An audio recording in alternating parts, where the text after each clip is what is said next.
તો વિદ્યાર્થી મિત્રો, આજે વિદ્યુત રસાયણ ચેપ્ટર માટે એના કેટલાક એવા કન્સેપ્ટ ની ચર્ચા કરીશું કે જે તમારી કોમ્પિટિટિવ પરીક્ષાઓ છે, JEE, નીટ, ગુજકેટ વગેરે માટે તમને ઉપયોગી થઈ શકે. આમ તો કોમ્પિટિટિવ પરીક્ષાઓ જે છે એ પરીક્ષાઓના મૂળ જે કન્સેપ્ટ છે એ તો આપણે આપણા સિલેબસમાં ભણી જ રહ્યા છીએ.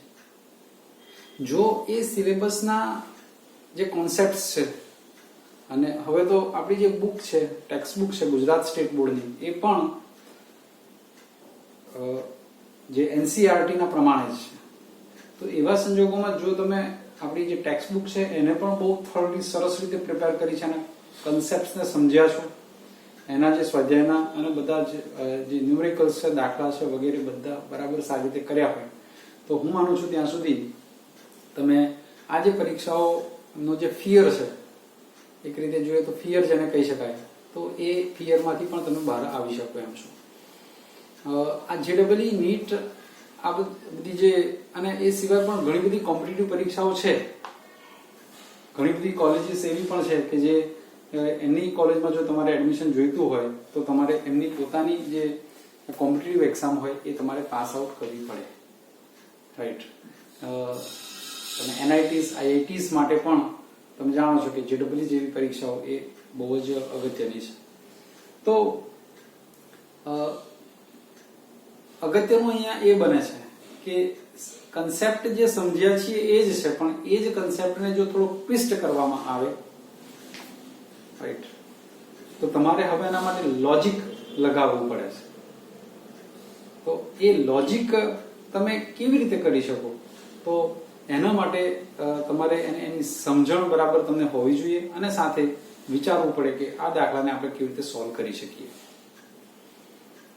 આમ જોવા જઈએ તો જે JEE અને નીટ, ખાસ જે બાયોલોજી ગ્રુપના વિદ્યાર્થીઓ છે, એ બાયોલોજી ગ્રુપના વિદ્યાર્થીઓ અગર ટોપ પર છે, ગુજરાત સ્ટેટ બોર્ડમાં 99 નો PR લઈ આવે છે, પણ જો એ નીટમાં સ્કોર નથી કરી શકતા તો એમનો જે 99 નો PR જે છે એ મિનિંગલેસ થઈ જાય છે, રાઈટ. તો કારણ શું છે કે બાયોલોજી ગ્રુપ માટે એક અગત્યની બાબત એવી બને છે કે જે ટોપના કોર્સીસ છે, જેને કહેવાય MBBS, તો એના માટે નીટ સિવાય કશું ચાલતું નથી. એના સિવાય પણ જે ડેન્ટલ છે એ પણ નીટના આધારે ભરાય છે. જે આયુર્વેદિક અને હોમિયોપેથીના જે કોર્સીસ છે એના માટે સરકારની જે પોલિસી એ ચેન્જ થતી જાય છે. તો કહેવાનો અર્થ કે જે, અને પછી જે બોટમની વસ્તુઓ આવે છે એ બધા માટે કોમન હોય છે. તો જે ટોપર્સ વિદ્યાર્થીઓ છે એના માટે MBBS કે ડેન્ટલ માટે નીટ એ જ માત્ર વિકલ્પ છે. ગુજરાત સ્ટેટ બોર્ડના વિદ્યાર્થીઓ માટે ગુજરાતની જે સરકારી એન્જિનિયરિંગ કોલેજો છે એના માટે તમારો જે સિલેબસ છે એ અને સાથે જે ગુજકેટ, એ બે ઇનફ છે. પણ જો એ વિદ્યાર્થીઓ NIT માટે અથવા IIT માટે જો વિચારતા હોય તો એના માટે સ્વાભાવિક રીતે JEE નો સ્કોર એ મેટર કરે છે. તો જુદું કશું નથી, ફક્ત અલગથી થોડું હોય છે, રાઈટ. આમાં જુદું નથી હોતું, પણ થોડુંક કશું. અને જે સક્સેસફુલ લોકો હોય એ પણ એવું જ હોય છે કે એ દરેક કામને કોઈક અલગ રીતે કરે છે. તો જે ચીલા ચાલુ કરવું એના બદલે થઈને કંઈક ડિફરન્ટ કરવું, તો એવું જો કશું કરો છો તો એ ડેફિનેટલી વાંધો તમને ના આવે. પ્રેક્ટિસ તમારે મેક્સિમમ કરવી જોઈએ.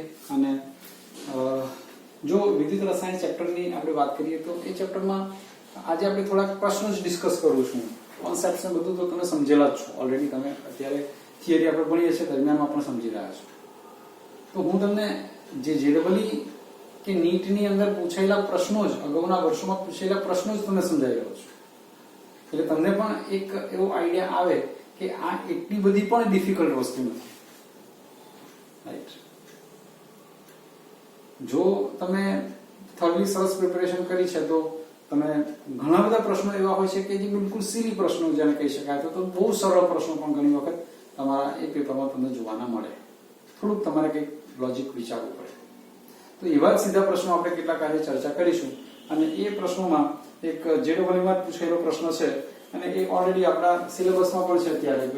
E0 તમને કેટલાક વેલ્યુઝ આલ્યા છે. Cr+3 Cr that equals to -0.74 volts. E0 MnO4 -Mn+2 છે. વેલ્યુ આવી છે 1.51 વોલ્ટ. E0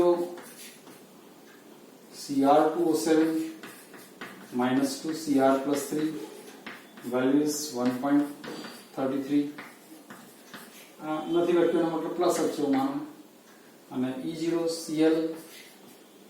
Cl માઇનસ બરાબર 1.36 વોલ્ટ છે. અને આમાંથી પ્રબળ ઓક્સિડેશન કરતા કયો એ તમારે નક્કી કરવાનું છે. રાઈટ.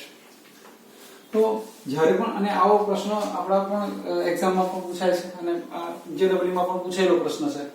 તો જેને કહેવાય કે સૌથી પહેલા તો તમારે વેલ્યુઝ જોઈ લેવાના છે. જેડબલયુની જે મજા છે આ છે કે તમારે ચેક કરવાના છે કે બધા વેલ્યુ કયા છે. જ્યારે રિડક્શન પોટેન્શિયલનું મૂલ્ય આપ્યું હોય ત્યારે ઓક્સિડેશન આંકમાં ઘટાડો હોવો જોઈએ. એમાં કન્ફ્યુઝન ક્યાં કરી દે તો 2 ના વેલ્યુ અથવા 3 ના વેલ્યુ રિડક્શન ના લે હોય, 1 ના ઓક્સિડેશન ના આપ્યા હોય. રાઈટ. અત્યારે ચેક કરીએ તો +3 માંથી 0 રિડક્શન છે. Mn માઈનસ અહીંયા +7 છે માંથી +2 ઘટાડો છે, રિડક્શન છે. અહીંયા +6 માંથી +3 ઘટાડો છે, રિડક્શન છે. 0 માંથી -1 રિડક્શન છે. પણ ધારો કે એવું કામ કરી દે કે E0 તમને Cl અહીંયા Cl2 હશે, Cl Cl2 લખી દીધું. રાઈટ. બાકી બધા 3 વેલ્યુમાં ઘટાડો છે, આમાં શું છે વધારો છે. કેમ? -1 માંથી 0. -1 માંથી 0 એટલે આ જે વેલ્યુ થાય ને -1.36 હોય. સમજો હું જે સમજાવું છું. 3 વેલ્યુ તમને રિડક્શન આપી દે ને ઊંધું વેલ્યુ આપી દે. તમારે ચેક કરવું પડે કે દરેકમાં ઓક્સિડેશન આંકમાં શું થાય છે, ઘટાડો થયેલો હોવો જોઈએ. આમાં વધારો થયેલો છે. રાઈટ. તો તમારે બીજું કશું કરવાનું નથી કે અત્યારે આ વધારો છે એટલે ઓક્સિડેશનની વેલ્યુ છે. તમારે રિડક્શનની વેલ્યુ જોઈતી હોય તમારે જે વેલ્યુ છે ને એની સાઇન ચેન્જ કરી દો. રાઈટ. એટલે જો આવી વેલ્યુ આવી હોય તો આપણે શું કરવાનું, તો E0 Cl Cl2 -1.36 છે તો Cl2 Cl કેટલા થશે, પ્લસ થશે. રાઈટ. એટલે આ કાળજી લેવાની થાય આવો જ્યારે પ્રશ્ન હોય ત્યારે. રાઈટ. ઓકે. હવે તો તમે જાણો છો કે જેના રિડક્શન પોટેન્શિયલનું મૂલ્ય સૌથી વધારે, બહુ સાદી સીધી જે સમજણ એવી છે કે જેના રિડક્શન પોટેન્શિયલનું મૂલ્ય સૌથી વધારે એનું રિડક્શન સૌથી ઝડપી થાય. જેનું પોતાનું રિડક્શન ઝડપથી થાય એ સામેવાળાનું ઓક્સિડેશન ઝડપથી કરી દે. એટલે એક સ્ટેટમેન્ટ માત્ર યાદ રાખો તો જેના રિડક્શન પોટેન્શિયલનું મૂલ્ય સૌથી સારું, સૌથી વધુ, તે સૌથી પ્રબળ ઓક્સિડેશન કરતા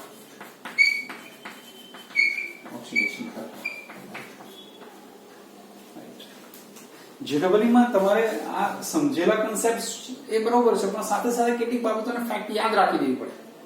તે વખતે પણ લોજિક બહુ ચાવવાની જરૂર ના પડે. ભાઈ આ સમજી લીધું ખરું આપણે ભાઈ જેના રિડક્શન પોટેન્શિયલનું મૂલ્ય સૌથી વધારે એનું પોતાનું રિડક્શન ઝડપથી થાય તો સામેવાળાનું શું કરી દેશે, ઓક્સિડેશન. સામે પક્ષે બીજી એક બાબત પણ આમાંથી મળી જાય. હવે એક સેન્ટેન્સ જ યાદ રાખ્યું છે, બીજું સેન્ટેન્સ ઓટોમેટિક થઈ જાય. જેના રિડક્શન પોટેન્શિયલનું મૂલ્ય સૌથી ઓછું તે સૌથી પ્રબળ રિડક્શન કરતા. સમજાય છે ને? એટલે કહેવાનો અર્થ કે એક જ બાબતને તમે બરાબર પરફેક્ટ વેમાં સમજી લો છો તો બીજું એનાથી ઊંધું થઈ જાય છે. અત્યારે આ પ્રશ્નનો જવાબ શું થાય તો સૌથી પ્રબળ ઓક્સિડેશન કરતા કયો તો જેના રિડક્શન પોટેન્શિયલનું મૂલ્ય સૌથી વધારે. ક્યાં સૌથી વધારે દેખાય છે વેલ્યુ? આ રીતે. આમને એમના ઓક્સિડેશન કરતાના પ્રબળતાના ચડતા ક્રમમાં ગોઠવો. ચડતો ક્રમ એટલે ઓછેથી વધારે, તો ઓછેથી વધારે જવું પડશે. સૌથી પહેલું આવશે, એના પછી આવશે નંબર 3 અને નંબર 4. રાઈટ. તો ફ્રિકવન્ટલી આવો પ્રશ્ન જુદી જુદી કોમ્પિટિટિવ પરીક્ષાઓમાં પૂછાયેલો છે. સેન્ટેન્સ માત્ર એટલું યાદ રાખ્યું, જેના રિડક્શન પોટેન્શિયલનું મૂલ્ય સૌથી વધારે એ સૌથી પ્રબળ ઓક્સિડેશન કરતા, પછી એના આધારે જે કંઈ ચેન્જીસ કરવા હોય તમે કરી શકો છો. Right, okay. પેલી એક વાત ખાસ ધ્યાન રાખજો, કઈ કે ઓક્સિડેશન અને રિડક્શન પોટેન્શિયલના મૂલ્યો છે ને એ એકબીજાથી વિરુદ્ધ હોય છે. આમ વેલ્યુ સરખા પણ એના સાઇન ચેન્જ થઈ જાય છે. રાઈટ, માનો કે આના રિડક્શન પોટેન્શિયલનું મૂલ્ય +1.51 છે, તો એના ઓક્સિડેશન પોટેન્શિયલનું મૂલ્ય શું થાય? -1.51. ઓકે, તો આ એક પ્રશ્ન આપણે જે ઓલરેડી જેડબલઈ 2013 માં કદાચ પૂછેલો છે એવો પ્રશ્ન મેં તમને બતાવ્યો. ક્યારેક જરૂરી નથી બધા કે એકદમ ડિફિકલ્ટ જ ક્વેશ્ચન્સ હોય, ક્યારેક સિમ્પલ ક્વેશ્ચન્સ પણ હોય. અહીં તમને એક ક્વેશ્ચન આપ્યો છે ભાઈ x MnO4- plus y C2O4- 2 plus 2H+. Right, અને બીજી જેડબલઈ નીટ એ એવી વસ્તુ છે કે એ કોઈ એક જ ચેપ્ટર પર આધારિત થયું નહીં. આ રેડોક્સ વિદ્યુત રસાયણ જે ચેપ્ટર છે એ રેડોક્સ સાથે કનેક્ટેડ છે, એટલે એ બેના કન્સેપ્ટને મિક્સ પણ કર્યા હોય, ભેગા પણ કર્યા હોય.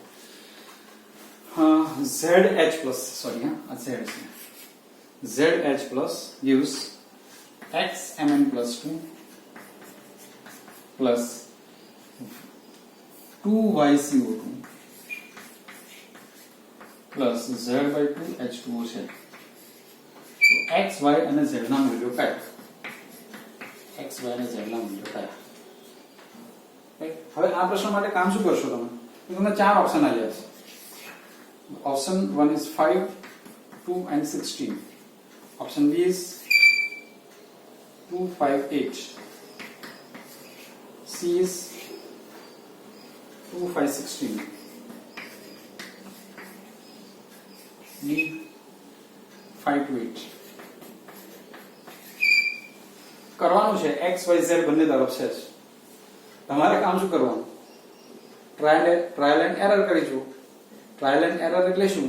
કે 5 to 16, x બરાબર 5, y બરાબર 2 અને z બરાબર 16 મૂકી જોવા. બંને બાજુ માનો કે Mn, તો બંને બાજુ સરખા થવા જોઈએ, ઓક્સિજન સરખા થવા જોઈએ, કાર્બન સરખા થવા જોઈએ. રાઈટ, અને ચાર્જ ખાસ તો જેટલો વીજભાર આ તરફ થવો જોઈએ એટલો જ વીજભાર સામે થવો જોઈએ. જો આમાં નથી એડજસ્ટ કરતું તો બી ચકાસો. ટ્રાયલ એન્ડ એરર એને કહેવાય. એક તાળું છે ને ઘણી બધી ચાવી છે. ચાવી આમાંથી એક લાગે છે, આમાંથી જ એક ચાવી છે, પણ ખબર નથી કઈ ચાવી. તો શું કરો? પહેલી ચાવી લગાવો, ટ્રાય કરી, નથી થતી, એને મૂકી દો બાજુમાં, બીજી ચાવી લગાવો. તારું પછાડીએ છીએ આપણે, આમ કરીએ છીએ ને, અચ્છા નથી લાગતી, મૂકી દો. ત્રીજી ચાવી ફૂલમાં જ નહીં છે, મૂકી દો. ચોથી ચાવી લગાવી, હા ખુલી ગઈ. That is called trial and error. One by one change કરતા જાઓ. પ્રશ્ન જરા જોજો તમારી રીતે, પણ પ્રયત્ન કરજો કે એમાંથી કયું એડજસ્ટ થાય છે. રાઈટ, તો આવા પણ પ્રશ્નો ક્યારેક હોય છે. મેં તમને કહ્યું સિમ્પલ ક્વેશ્ચન્સ પણ હોય છે. એક પ્રશ્ન એવો પૂછાયો છે એક વખત કે MnO4 ઓક્સિડેશન કરતા તરીકે વર્તે છે. MnO4 એ ઓક્સિડેશન કરતા તરીકે વર્તે છે ત્યારે આખરે MnO4- 2 બનાવે છે, MnO2 બનાવે છે, Mn2O3 બનાવે છે અને Mn+2 બનાવે છે. તો આ દરમિયાન ઇલેક્ટ્રોન ફેરફારની સંખ્યા કેટલી હશે? રાઈટ, તો MnO4 માં તમે Mn નો ઓક્સિડેશન આ ગણશો તો K+1 plus Mn minus 8 is 0, એટલે Mn+7 થાય છે. Mn નો ઓક્સિડેશન નંબર ચેન્જ થાય છે. Right, okay. MnO4 માઈનસ કરશો તો -2 કરશો તો Mn -8 બરાબર -2. રાઈટ, તો Mn બરાબર +6 થશે. એટલે અહીં ઇલેક્ટ્રોનનો ફેરફાર કેટલો થયો? 7 માંથી 6, એટલે 1 ઇલેક્ટ્રોનનો ફેરફાર થયો. કેટલો થયો? 1 ઇલેક્ટ્રોન. એવી જ રીતે આના માટે, ગણતરી કરી શકાય. તો એ ઇલેક્ટ્રોનના ફેરફાર માટે ઓક્સિડેશન આંકને આધારે તમે નક્કી કરી શકો છો. તો એ પ્રશ્ન થઈ શકે.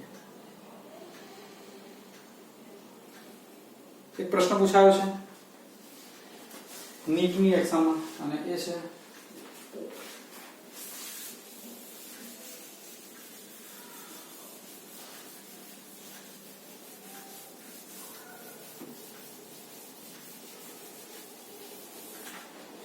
કે પ્રમાણિત કોષ પોટેન્શિયલનું મૂલ્ય, પ્રમાણિત કોષ પોટેન્શિયલ એટલે E0 સેલ નું મૂલ્ય 0.0592 છે.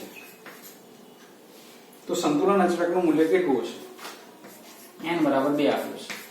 સંતુલન અચળાંક Kc શોધવાનું છે. આપી દીધું શું? E0 સેલ પ્રમાણિત કોષ પોટેન્શિયલનું મૂલ્ય n નું વેલ્યુ છે અને Kc શોધવાનું કહ્યું છે. તો સ્વાભાવિક રીતે નસ સમીકરણ શું કહે છે? E સેલ બરાબર E0 સેલ માઇનસ 0.059 અપોન 92 છે એટલે આપણે પણ 92 લખી શકીએ એટલે જો કેન્સલેશન સરળતાથી થાય 0.592 કરી દઈએ. આ પણ સમજવા જેવી બાબત છે જીરેબલી નીટમાં કે તમને વેલ્યુ આપ્યું છે અને જેવું જ આપ્યું છે પણ એમાં એકાદ આંકડો વધારો ઓછો છે. આપણે જનરલી નસ સમીકરણમાં શું આપેલું છે 0.059 પણ હકીકતમાં 0.0591 છે અને અહીંયા આપ્યું છે 2 એટલે આપણે 2 લઈ લઈએ તો કેલ્ક્યુલેશન ગણતરી સરળ બને. n બે આપ્યું છે log જેટલા આયનોની સાંદ્રતાનો ગુણોત્તર તો Kc થઈ જાય છે. Right, okay. હવે Kc શોધવાનું છે એટલે જ્યારે સંતુલન અચળાંકની વાત આવે ત્યારે E સેલ 0 હોય. E0 સેલ આપણને કેટલો આવ્યો? 0.0592 માઈનસ આ 0.0592 upon 2 એટલે 0.0295 થશે કે 6296 થશે. Okay, log Kc. હવે આને આમ લઈ આવો એટલે 0.0296 log Kc બરાબર 0.0592 log Kc બરાબર 0.0592 divided by 0.0296 log Kc. આ બે થઈ જવાનું બરાબર છે અને log Kc બે થાય તો Kc બરાબર antilog 2. જીરેબલી નીટમાં છે ને તો લોજિક ઘણી બધી જગ્યાએ વાપરવું પડે પણ કેલ્ક્યુલેશન સરળ હોય. એન્ટીલોગ 2.36 ના આવે મોટે ભાગે, એન્ટીલોગ 2 જ આવે અને એન્ટીલોગ 2 તમે જાણો છો શું છે? 10⁻², જવાબ આવશે 10⁻². Kc બરાબર 10⁻² થશે. રાઈટ, તો આ બધા કેટલાક પ્રશ્નો છે કે જે તમને આ પ્રમાણે પૂછી શકાય. રાઈટ, મારો કહેવાનો અર્થ એક પ્રશ્ન જોઈએ. ચલો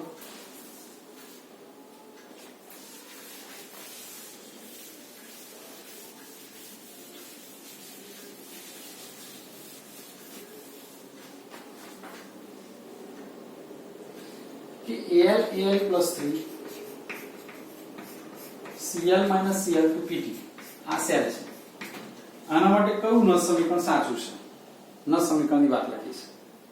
રાઈટ, તો સ્વાભાવિક રીતે શું થશે કે Al માંથી Al+3 નસ સમીકરણ માટે આપણી પાસે સમીકરણ હોવું જોઈએ. તો Al માંથી Al+3 3 ઇલેક્ટ્રોન મુક્ત થશે. હવે આ અગત્યનું છે. Cl - Cl2 લખ્યું કારણ કે આયન એક ક્ષાર ક્ષેત્રના સંપર્કમાં હોય પણ તમારે જોવાનું કે ઇલેક્ટ્રોનને હવે આપણે સ્વીકાર કરવો છે. Cl- માંથી Cl2 બને અને ઇલેક્ટ્રોન ક્યારેય મુક્ત ના થઈ શકે.